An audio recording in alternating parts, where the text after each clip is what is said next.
Bienvenue, bonsoir à tous. Démarrons ce flash d'information avec la 48e édition de l'opération Grand Ménage.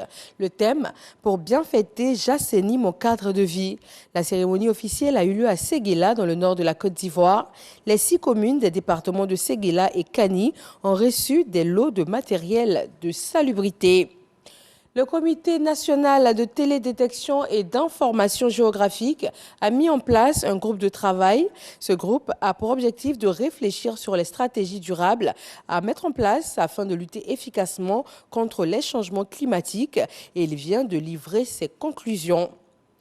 Le tribunal militaire d'Abidjan continue sa lutte contre l'impunité au sein des forces de défense et de sécurité. Un fonctionnaire de police vient d'écoper de 6 mois de prison ferme pour avoir extorqué la somme de 5 000 francs CFA à un conducteur à Boussanogo. L'adjudant de police Adou, condamné à 6 mois de prison ferme pour racket assorti d'une amende de 50 000 francs CFA. Ainsi en a décidé le tribunal militaire d'Abidjan. Sergent-chef au moment des faits en 2015, Adou est en service au commissariat du 28e arrondissement d'Atekoubé. Les faits. Courant 2015, l'adjudant Adou délivre un récépissé provisoire de retrait de pièces au sieur Sawadogo Isaka et lui exige la somme de 11 000 francs CFA comme condition afin de lui restituer les dites pièces. Sawadogo Isaka se rend donc au commissariat du 28e arrondissement pour payer et récupérer les pièces de son véhicule. Finalement, au lieu de 11 000 francs, c'est la somme de 5 000 francs que Adou accepte et lui restitue les pièces sans délivrer de reçu au contrevenant. Il va toutefois lui réclamer le récépissé de retrait de pièces. Trouvant cette attitude suspecte, Sawadogo Isaka saisit l'unité de lutte contre le racket, qui à son tour rend compte au commissaire du gouvernement, le contre-amiral Ange Kessi Berna Kwame.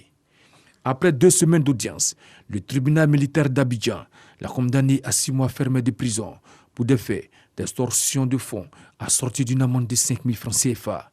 Le prochain procès contre le racket et la corruption aura lieu le mercredi 22 décembre au tribunal militaire d'Abidjan. La conférence régionale sur l'évaluation d'impact en Afrique francophone s'est tenue à Abidjan. L'objectif de cette conférence est de déterminer et de créer une culture qui favorise donc la prise de décision. La ministre Nialé Kaba, présente à cette rencontre, s'est engagée donc dans cette voie et a réalisé des projets de développement au profit des populations. En République démocratique du Congo, des organisations de la société civile et des mouvements citoyens ont appelé à une journée ville morte ce lundi 20 décembre. Ils protestent contre l'insécurité et s'opposent à la présence de la police rwandaise pour lutter contre le terrorisme dans la région. Des violences ont eu lieu lors de manifestations. Selon les premiers bilans, un policier et 2 manifestants ont été tués ce matin. Des affrontements également en Centrafrique, mais c'était les 6 et 7 décembre dernier. Ils ont fait au moins 15 morts parmi les civils. Selon la mission de l'ONU dans le pays, des cas d'amputation, d'extorsion et de destruction d'habitations, ainsi que le déplacement de près de 1500 personnes ont été enregistrés. Une source sécuritaire évoque également des cas de décapitation de personnes enterrées vivantes et la présence possible de fosses communes. La MINUSACA alerte sur les risques de ciblage et des actions exclusivement dirigées contre les communautés Peul. En France, la Haute Autorité de Santé s'est prononcée aujourd'hui en faveur de la vaccination anti-Covid pour les enfants de 5 à 11 ans. Mais cette vaccination ne sera ni exigible ni obligatoire. La Haute Autorité propose que les parents qui le souhaitent puissent donc faire vacciner leurs enfants à compter de la mise à disposition des doses en formulation pédiatrique. Elle préconise aussi de vacciner en priorité les collégiens de moins de 12 ans.